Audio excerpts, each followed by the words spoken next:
വാഴക്കൻ താങ്കൾ പറയുന്നത് ശരിയാണ്. KPCC പ്രസിഡന്റ് മന്ത്രിസഭയിലേക്ക് വന്ന് അതിന്റെ പ്രയോജനം ലഭിക്കണമെങ്കിൽ അർഹിക്കുന്ന സ്ഥാനവും പദവിയും ലഭിക്കണം. എന്നാൽ മാത്രമേ ഇപ്പോൾ നേരിടുന്ന പ്രശ്നങ്ങൾക്ക് പരിഹാരമാകൂ. സർക്കാർ നേരിട്ടുകൊണ്ടിരിക്കുന്ന അല്ലെങ്കിൽ പ്രതിപക്ഷം ആരോപിക്കുന്ന പ്രതിച്ഛായ നഷ്ടം പരിഹരിക്കാനാകൂ. ഇതൊന്നും മനസ്സിലാകാത്തവരല്ലല്ലോ UDF-ലെ ഘടകകക്ഷികൾ. എന്നിട്ടും അവർ ഉപമുഖ്യമന്ത്രി സ്ഥാനം നൽകാനാകില്ല എന്ന് നിലപാടെടുക്കുമ്പോൾ അത് ഇതൊരു ഗ്രൂപ്പ് ഇക്വേഷനിൽ അല്ലെങ്കിൽ ഗ്രൂപ്പ് പോരിനെ ആശ്വസിപ്പിക്കാൻ മാത്രമുള്ള അധികാര സ്ഥാനമായി അവർ കാണുന്നു എന്നതുകൊണ്ട് തന്നെയല്ലേ?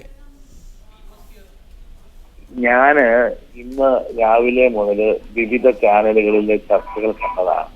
അവിടെ അവരിലെ ഒരു ചാനലുകളിലെ അവതാരകർ അങ്ങോട്ട് ചോദിച്ച് ചില കൺഫ്യൂഷൻ ഉണ്ടാക്കാൻ ശ്രമിക്കുന്നു എന്നുള്ളതല്ലാതെ അവരാരും ആ രീതിയിൽ ഉത്തരവാദിത്വരഹിതമായിട്ട് സംസാരിക്കുന്നത് ഞാൻ കേട്ടിട്ടില്ല. ഞാൻ മുസ്ലിം ലീഗിനെ സംബന്ധിച്ച് പറയാം. മുസ്ലിം ലീഗിനെ സംബന്ധിച്ചിടത്തോളം അവരൊരു ബാർഗെയിനിങ് രാഷ്ട്രീയത്തിന്റെ ആളുകളല്ല. അവരെപ്പോഴും അവർക്ക് അവരുടേതായ നിലപാടുകളുണ്ട് ഓരോ വിഷയങ്ങളിലും. ആ നിലപാടിന് അവർക്ക് അവരുടേതായ ന്യായീകരണങ്ങളും കാണും.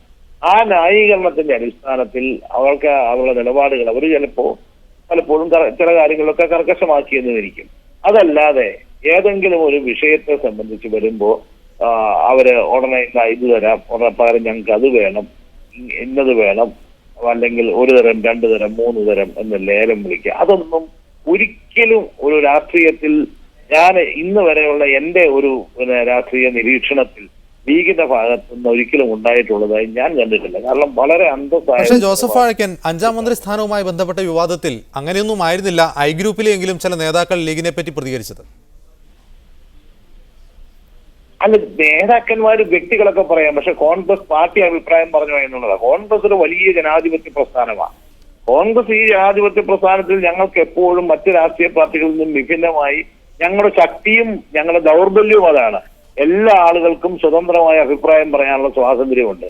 അതിന്റെ അടിസ്ഥാനത്തിൽ ആരെങ്കിലുമൊക്കെ അഭിപ്രായം പറഞ്ഞിട്ടുണ്ടാകും. പക്ഷെ പാർട്ടിയുടെ ഔദ്യോഗിക നിലപാട് എന്നുള്ള നിലയിൽ പുറത്തു വരുന്നതാണ് പാർട്ടിയുടെ നിലപാട്. ആ നിലപാടാണ് നടക്കുകയും ചെയ്യുന്നത്. അതാണ് അതാണ് സംഭവിക്കുകയും ചെയ്യുന്നത്.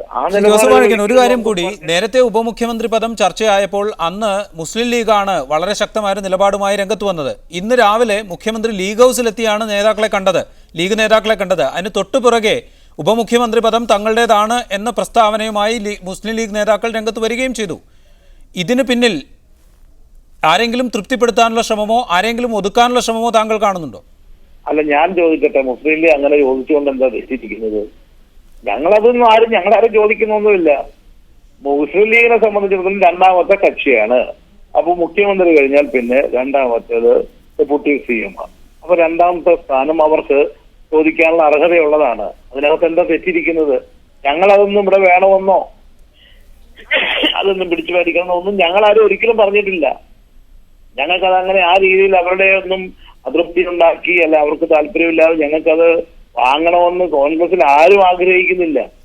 ജോസഫ് വാഴക്കൻ ദയവായി തുടരുക. ശ്രീ M.A. കുട്ടപ്പൻ, ഇപ്പോൾ ഹൈക്കമാൻഡുമായി നടത്തിയ അല്ലെങ്കിൽ സോണിയാഗാന്ധിയുമായി നടത്തിയ കൂടിക്കാഴ്ചയ്ക്ക് ശേഷം മന്ത്രിസഭയിൽ പ്രവേശിക്കും എന്ന് തന്നെയാണ് രമേശ് ചെന്നിത്തല ഉറപ്പ് നൽകിയെന്ന വാർത്തകളാണ് പുറത്തു വരുന്നത്. അത്തരമൊരു ഉപാധിയോടെ ഞാൻ മന്ത്രിസഭയിലേക്ക് വരുന്നു എന്ന ഉപാധിയോടുകൂടി ഇനി ചർച്ച ചെയ്യുമ്പോൾ ഇനി ഏത് വകുപ്പാണ് എന്ന കാര്യത്തിൽ മാത്രമാണ് ചർച്ചയുള്ളത്. അതിൽ ഉപമുഖ്യമന്ത്രി സ്ഥാനവും ആഭ്യന്തരമന്ത്രി സ്ഥാനവും തുലാസിലാണ്. പക്ഷേ ഇതൊന്നുമില്ലാതെ മന്ത്രിസഭയിലേക്ക് കടക്കുക എന്ന് പറഞ്ഞാൽ രമേശ് ചെന്നിത്തല മുൻപ് പറഞ്ഞിട്ടുള്ള പല വാക്കുകളെയും വിഴുങ്ങുക എന്ന് തന്നെയല്ലേ അർത്ഥം? അദ്ദേഹം മന്ത്രിസഭയിലേക്ക് വരുന്നു എന്ന് അല്ലെ വരാൻ തയ്യാറാണ് എന്ന് കോൺഗ്രസ് പ്രസിഡന്റ് പറഞ്ഞതായിട്ടുള്ള വാർത്ത വെറും ഊഹാപോഹം മാത്രമാണ്, മാധ്യമ സൃഷ്ടിയാണ്. രമേശ് ചെന്നിത്തലയെ അറിയാവുന്നൊരു വ്യക്തി എന്ന നിലയിൽ പ്രത്യേകിച്ച് ആ ഗ്രൂപ്പിൻ്റെ അഭിപ്രായം അറിയാവുന്ന ആളെന്ന നിലയിൽ അദ്ദേഹം പറഞ്ഞിരിക്കാൻ സാധ്യതയുള്ളത്, കാരണം എന്താ പറഞ്ഞാൽ നമുക്ക് ആർക്കും അറിയാതെ പറഞ്ഞിട്ടുമില്ലല്ലോ, സാധ്യതയുള്ളത് തൻ്റെ നിലപാട് മറ്റൊന്നുമല്ല, താൻ മന്ത്രിസഭയിലേക്കില്ല, ലോക്സഭാ ഇലക്ഷൻ കഴിയുന്നത് വരെ പ്രസിഡന്റായി തുടരാൻ ആഗ്രഹിക്കുന്നു, പാർട്ടിക്ക് നല്ല വിജയം ഉണ്ടാക്കിയെടുക്കണം. അതല്ല കോൺഗ്രസ് പ്രസിഡന്റ് എന്ന നിലയിൽ മാഡം ഇന്നത് ചെയ്യണം എന്ന് പറഞ്ഞാൽ ഞാൻ ചെയ്യുമെന്ന് പറഞ്ഞിട്ടുള്ളതല്ലാതെ തനിക്ക് ഒരു മന്ത്രി പദവി വേണമെന്ന് ഒരിക്കലും പറയാൻ സാധ്യത ഉള്ളതായിട്ട് എനിക്ക് തോന്നുന്നില്ല. ഇതാണ് സാഹചര്യം.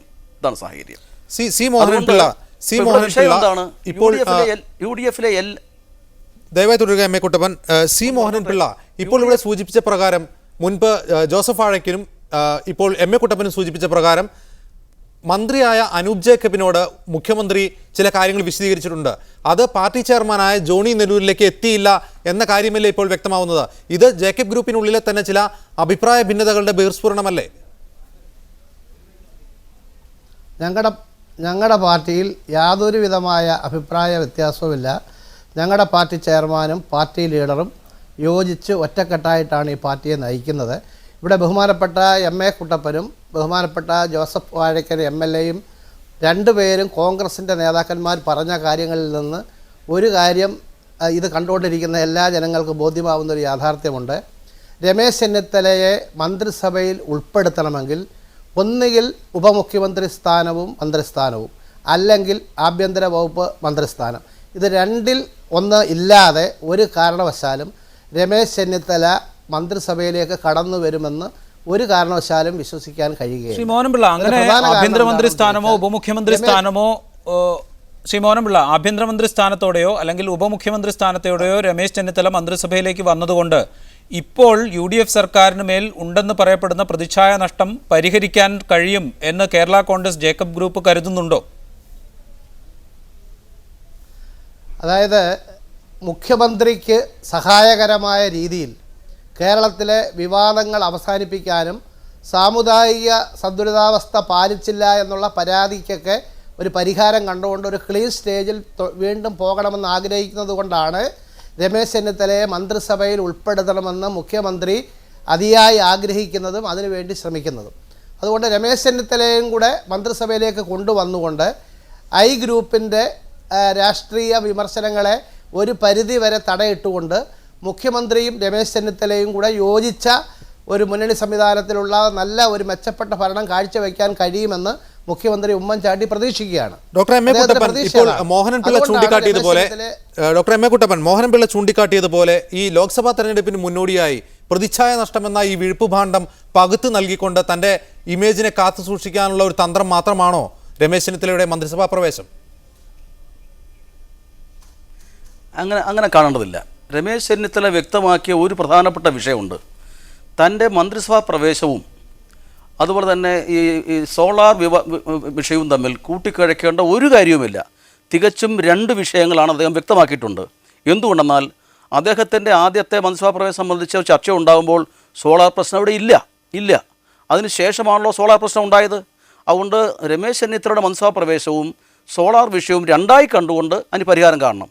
ഈ സോളാർ വിഷയം സംബന്ധിച്ച് ഉള്ള പരിഹാരം കാണാൻ രമേശ് ചെന്നിത്തല മന്ത്രി ആയതുകൊണ്ട് മാത്രം പരിഹാരം ഉണ്ടാകണമെന്നില്ല. അതിന് മറ്റ് പല തലങ്ങളുണ്ടല്ലോ. അതുകൊണ്ട് ഈ ഗവൺമെൻറ്റിനോ അല്ലെങ്കിൽ UDF ഉണ്ടെന്ന് പറയപ്പെടുന്ന പ്രതിച്ഛായ കുറവ് പരിഹരിക്കാൻ ഒരു സ്റ്റെപ്പ് മാത്രമാണ് രമേശ് ചെന്നിത്തല മന്ത്രി പദവി. മറ്റൊട്ടേറെ കാര്യങ്ങൾ ഗവൺമെൻറ്റിനും മുന്നണിക്കും ചെയ്യേണ്ടതുണ്ടാവാം.